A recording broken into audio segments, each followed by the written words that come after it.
Your marketing funnel does not need to be so complicated. So many people get overwhelmed with creating a marketing strategy for their business that they stop and they never get started. And then they're so disappointed when they don't reach their goals with selling the amount of services they want and reaching and impacting the number of people they want. In today's episode, I'm going to give you the simple 3-step system to get your marketing on track and delivering results. So let's dive into this week's show. Hey there, I'm Elisa Connor, ex-corporate marketer turned entrepreneur. I escaped corporate to chase my passion a few years back. Each week on the Second Act Entrepreneur Show, we feature expert education, marketing insights, and mindset shifts that are going to help you create a profitable business so you can secure your legacy, ensuring that you thrive not only in your first career, but also your second act. Welcome to the Second Act Entrepreneur Show.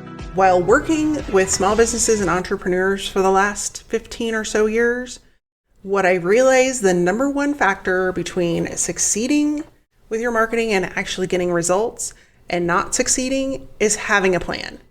Now, as an entrepreneur, I get it. I'm one of you. I understand that you are constantly bombarded by new ideas and new thoughts and new ways to go about not only promoting and advertising your business, but running your business and creating new offers and all of the things that we do as entrepreneurs. But having the discipline and diving in and creating a plan for how you're going to get in front of people, stick with them until they're ready to purchase, and then actually converting them into a paying client is going to make all the difference between whether or not you have a successful business or you're struggling. And so I wanted to give you a 3-step formula that works not only for me, but works for my clients to achieve those results. Oftentimes, implementing just this simple system has increased our revenue by 3 or 4 times. So what would that mean to your business to have 3 or 4 times the revenue that you have right now? In most cases, it's going to be a huge difference, even if that's just, $300 or $400 in increasing your sales.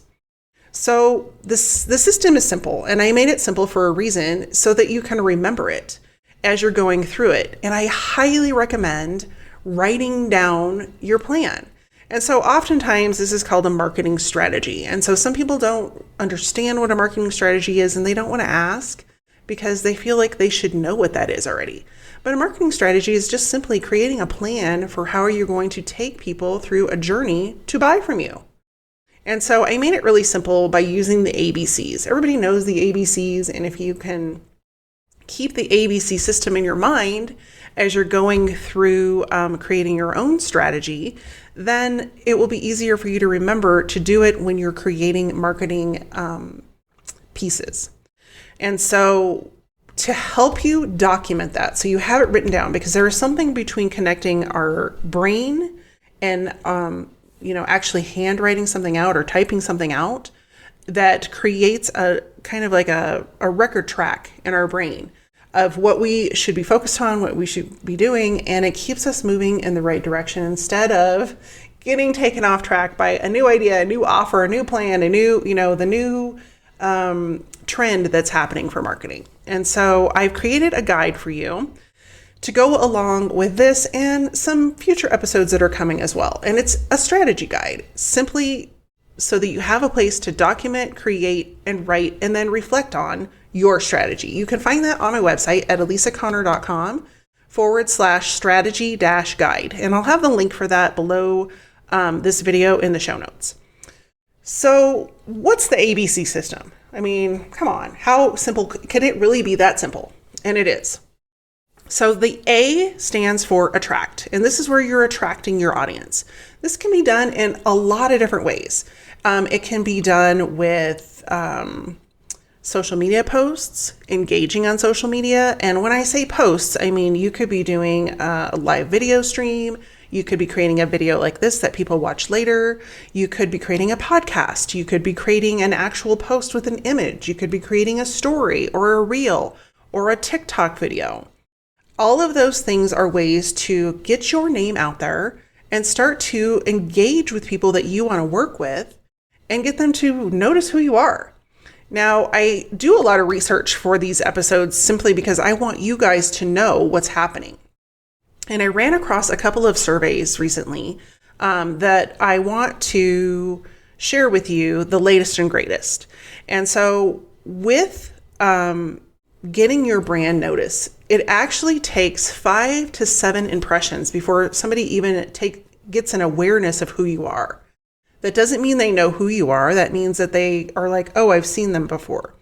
And if you think about this, when you're watching television, if you're not watching Netflix, but you're watching regular television, and you start to see ads, you'll notice that if you're watching a show or a movie, they play the same ads the entire time because they're brilliant marketers. They have figured out they need to put the same thing in front of you 5, 6, 7, 20 times to the point where you have it memorized and it's annoying. But guess what? The next time you go to buy ice cream, you're going to remember, oh, they have those new ice cream bars by Nestle. And you'll probably go and check them out. Whether you buy them or not is another thing. But you have an awareness of their brand because they put it in front of you so many times. We need to do that same thing with our own businesses. We need to remember people need to see us a bunch of times. They're not just going to see one post and go, oh yeah, I know who they are. It doesn't work that way. We have a very distracted world. People are busy with their own lives. They're busy with their own problems. And it's going to take a little bit of, hey, I'm over here, for people to notice, which leads me to another point when it comes to the attraction model. A lot of times people get overwhelmed and they think they need to create new content all the time. They need to create new posts. They need to create new blogs, new podcast episodes, all of those things. But in reality, you can repurpose a lot of those things to go over several platforms. And the likelihood that someone is going to read your email, read your blog post, and read your social media post is pretty much nil. Like, it's not going to happen. And if they do happen to see that same post and see the same things that you're talking about, it's only going to start to create that groove in their mind about who you are. And so I want to take away the misnomer that you might have running around in your head. I know I had it in my head for a long time, in thinking that we have to create new stuff all the time. And the reality is that the brain can only handle so much new information. And we're actually doing ourselves a disservice by trying to make our customers' brains remember and connect the dots about what we do.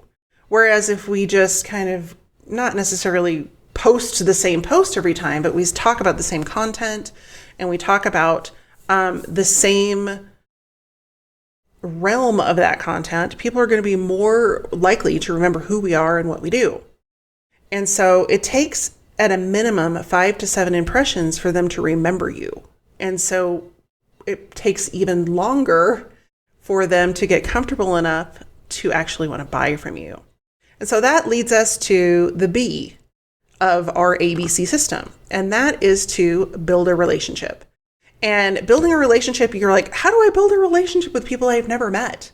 Well, it's very similar to walking into a networking meeting or a conference or any other event that you might go to. What would you do? You would introduce yourself, tell people about what you do, and find some common ground.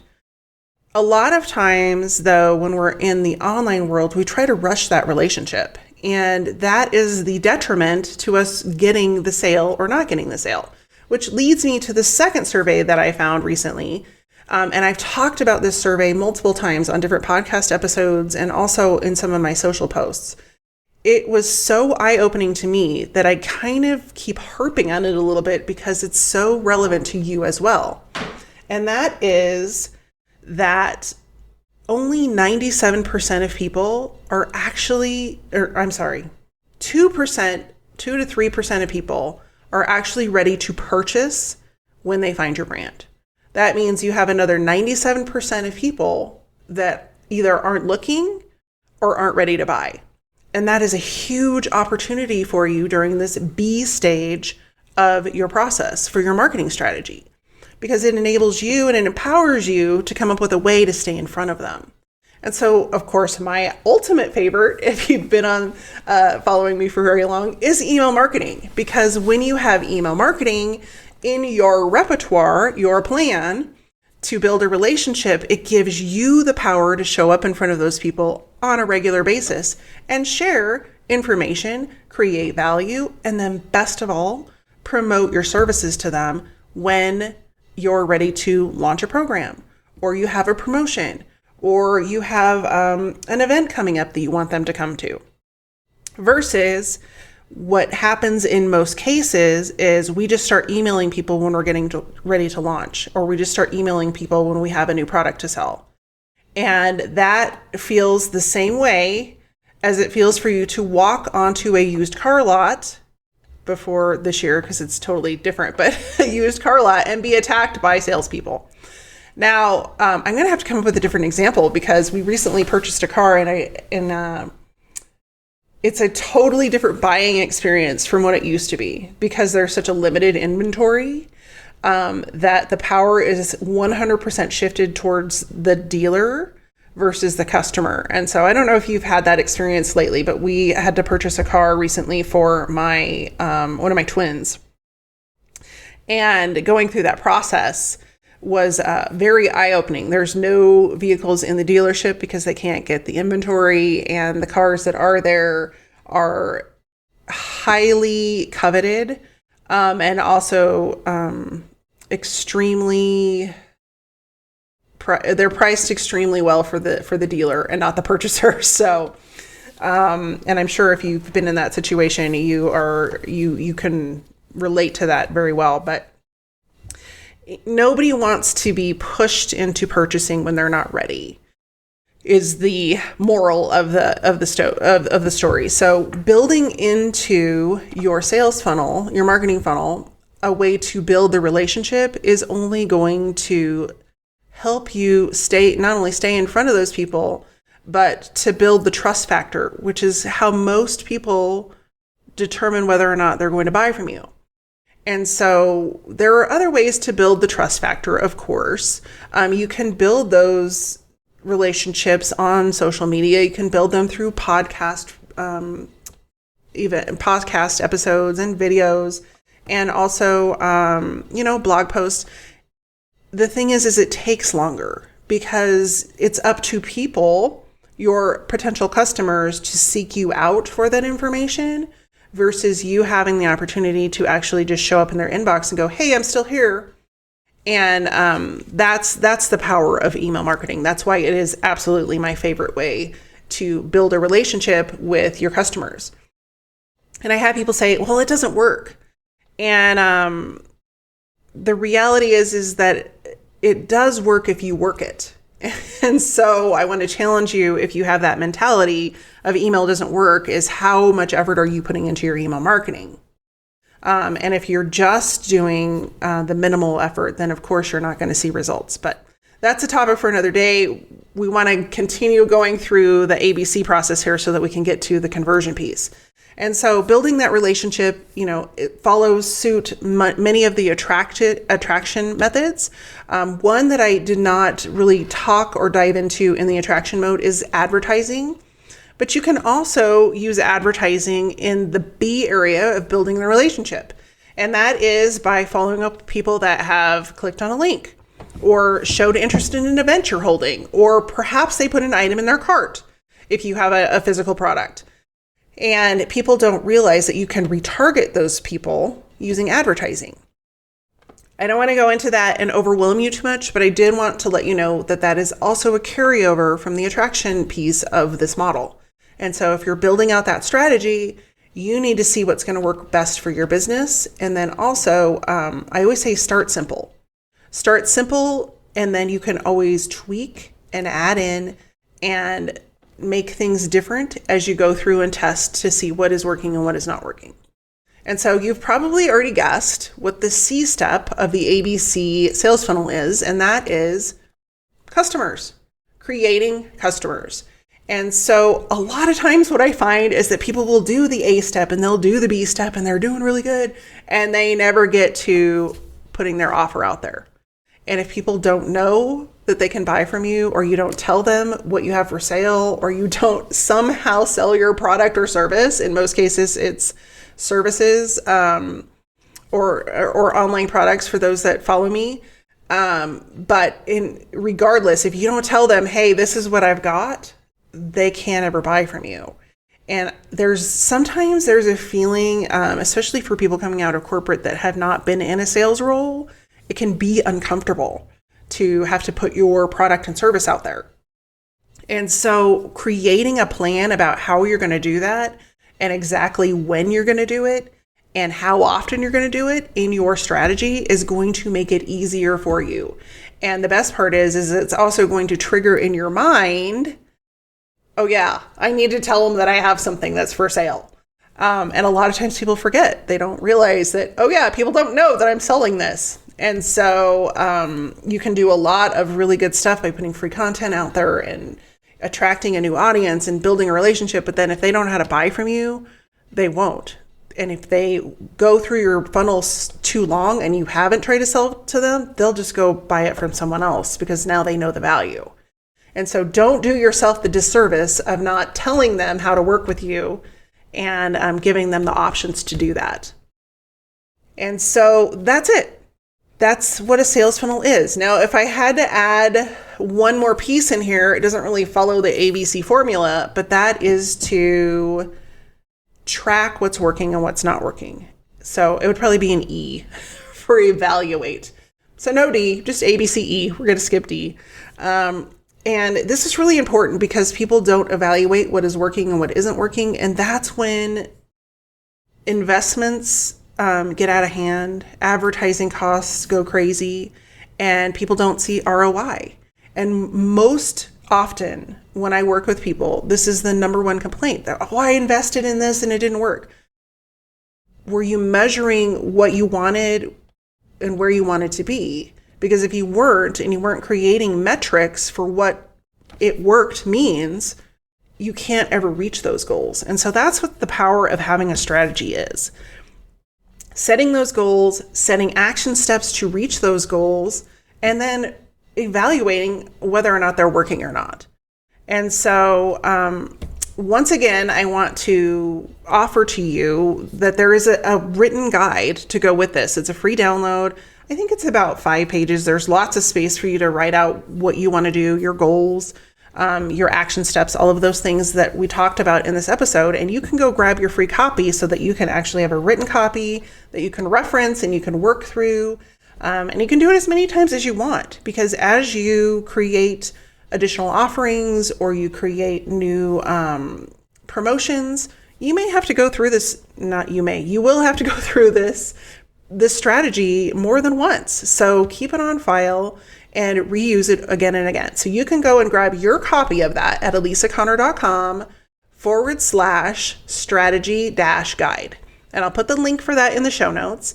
Go grab that. And then I would love to hear from you over on social, how it's working for you. Did you get the guide completed? Did you get stuck anywhere? Or did you find success? Hopefully you find success. I know if you work the system and you do the process, it will work for you. But sometimes we get in our own way and we don't get that far. So go grab the guide. It's going to help you take action right now, today, and get going on your strategy for not only Q2, Q3, but through the rest of the year and maybe even into next year. It's not too late.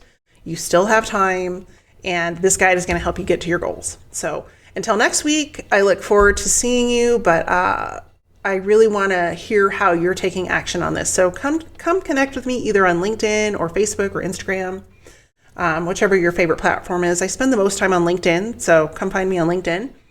And let me know how your strategy guide is coming along and if you run into any hiccups in the meantime. Until then, be well, take care, and I'll see you soon. Did you miss something during the podcast? Maybe forgot to take notes? No worries, we've taken all the notes for you. All the resources, links, and information in this episode you can find over at elisaconnor.com/podcast. That's ALISACONNER.com/podcast. Looking forward to seeing you next week.